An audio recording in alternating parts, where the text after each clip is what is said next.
Bienvenue à tous dans l'entreprise du futur pour découvrir nos héros. Nous sommes à la lettre S, la dernière lettre du mot héros. Je vous présente mes invités pour évidemment les découvrir. C'est le S comme solidarité, on va en parler et on va parler d'actionnariat. Avec moi, deux invités, Éric Garcin. Bonjour Éric. Bonjour. Ravi de vous accueillir, vous êtes le PDG de Pro Armature. C'est une entreprise industrielle qui fait du fer à béton. Alors, on est industriel du bâtiment et notre matière première, c'est le fer à béton. On le transforme pour en faire des cages d'armature, des éléments préfabriqués qui rentrent dans la composition du béton armé. Ce qui sert à structurer une maison, Voilà. un immeuble. Enfin, on est le squelette du bâtiment. Sans nous, le bâtiment ne tiendrait pas. C'est ça, vous êtes le squelette du bâtiment. Merci d'être avec nous. Jean-Loup Roger, bonjour. Ravi de vous accueillir, PDG de la société Implid. Alors, Implid, c'est compliqué à décrire. C'est un collectif d'experts engagés au service des entreprises. Alors, à l'origine, c'est de l'expertise comptable. Et puis, vous avez élargi, vous avez écarté les bras pour faire de l'audit, du conseil. On va en parler avec vous dans quelques instants. D'abord, commençons par cette question. Une entreprise sur 4 souhaite faire de l'actionnariat, de faire participer ses salariés.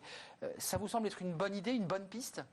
Oui, c'est une très très bonne piste. Nous, l'objectif, c'était de récompenser l'investissement des salariés, c'est de créer un collectif supplémentaire pour s'intégrer dans une certaine pérennité. Et puis c'était un petit peu la fierté de porter le maillot et ainsi d'avoir les deux jambes, la jambe du travail et la jambe du capital pour que l'entreprise fonctionne. Et c'est dans ce sens-là qu'on a souhaité donner un équivalent de 1 000 euros d'actions Implid à chacun des salariés. Donc ils sont des actionnaires du groupe, de l'entreprise. Oui. C'est le deuxième actionnaire d'Implid. Qu'est-ce que vous en pensez ? Vous êtes favorable à cette idée, l'idée d'impliquer les salariés à travers la participation ? Très très favorable. On se veut être une entreprise participative, collaborative. On a un très fort engagement de nos collaborateurs. C'est dû à l'histoire de l'entreprise. Quand on a repris en 2003 avec mon cousin, on est parti de pas grand-chose. On est parti avec des hommes, de l'engagement, de la volonté et de l'envie. Et à l'époque, on a fait une promesse. On avait dit à nos collaborateurs, un jour, on vous donnera un petit bout du capital. De toute manière, on n'avait pas grand-chose à l'époque, mais on voulait le partager avec eux. Dès le départ, dès la création. Dès le départ, dès la reprise de l'activité avec mon cousin. Et c'est marrant parce que l'histoire du Covid, ça nous a rappelé cette histoire-là. Parce qu'on a eu besoin à nouveau du soutien de nos hommes. Il a fallu mettre la tête dans la mêlée.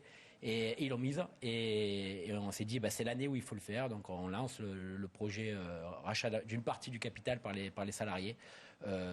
Pour l'engagement, pour la solidarité, pour l'esprit collaboratif de nos collaborateurs. Vous avez tenu promesse, parce que c'était une promesse au départ.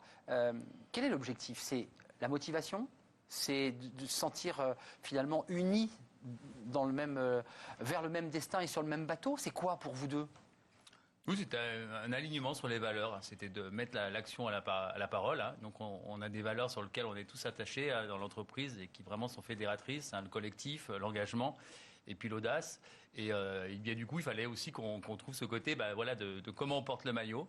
Et l'actionnariat salarié, c'était de donner une action à chaque employé, à chaque membre de l'équipe. C'était une façon de dire on est tous dans le même bateau, on porte tous le même maillot, on travaille tous dans l'entreprise, on est rémunéré pour notre travail, on espère à juste titre, et aussi on est rémunéré pour l'investissement de long terme que l'on fait dans cette structure, et pour pérenniser la structure, fédérer. Et puis bien sûr remercier puisque nous ça a été un don. Voilà. C'était un don, c'est-à-dire qu'en fait ils deviennent actionnaires sans avoir dépensé d'argent. C'est bien ça. C'est ça. Comment vous avez fait techniquement pour nous impliquer sous forme d'action, sous forme de participation? Pour l'instant, on est en train de monter le projet. Ça sera. C'est intéressant d'ailleurs. Donc pour l'instant, je fais le tour un petit peu des entrepreneurs qui ont fait la même chose qui sont déjà passés par là pour voir un petit peu quelles sont les mécaniques les plus adaptées. Moi, j'ai bien l'intention de me servir de la participation que l'on donne tous les ans pour être un bras de levier pour nos collaborateurs, pour leur permettre d'accéder à une partie du capital et puis après avoir une action gratuite ou deux en fonction de l'engagement des collaborateurs à la hauteur. Je veux pas trop. Enfin, il faudra quand même par rapport à leur salaire qu'ils puissent assumer ce qu'ils vont s'engager à faire, quoi. Mais ils vous le demandent, ils sont au courant ou pas? Très court. Dans la grande ligne, c'est d'ailleurs c'est pour ça qu'on le patron va nous impliquer. Ouais, voilà, le patron va nous impliquer. Il va partager le capital. Un mot chacun très court. Demain, cette semaine, vous engagez quoi? C'est quoi c'est la question rituelle posée à nos héros parce que vous êtes des héros. Vous allez faire quoi? Continuer à essayer de trouver la bonne solution pour la bonne formule? Aujourd'hui, je vais écouter mes collaborateurs moi, je suis toujours sur demain et de temps en temps, il faut que je les écoute, qui me parlent d'aujourd'hui. Donc aujourd'hui, je vais les écouter pour me dire un petit peu comment la semaine s'est terminée. Et la semaine prochaine, on va refaire notre atterrissage 2020, parce qu'il faut que je leur parle de demain, et c'est aujourd'hui qu'on va le construire, quoi. Avec ce petit accent de la région lyonnaise, pas désagréable, Jean-Loup Roger, cette semaine?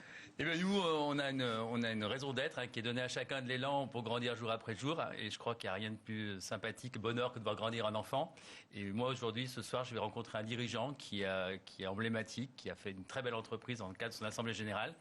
Et j'espère qu'il va me donner son énergie, qu'il va me permettre de grandir pour que moi, je puisse aussi redonner cette énergie et faire grandir d'autres personnes demain. Merci Jean-Loup Roger d'être venu sur ce plateau, Société Implid. Merci Eric Garcin, Société Pro Armature. Vous venez de Lyon, vous êtes en train de travailler justement sur cette question de l'implication des salariés. Merci à tous pour avoir suivi notre programme. Merci messieurs. Et puis bien sûr, la suite de nos héros, c'est sur Bismart avec l'entreprise du futur.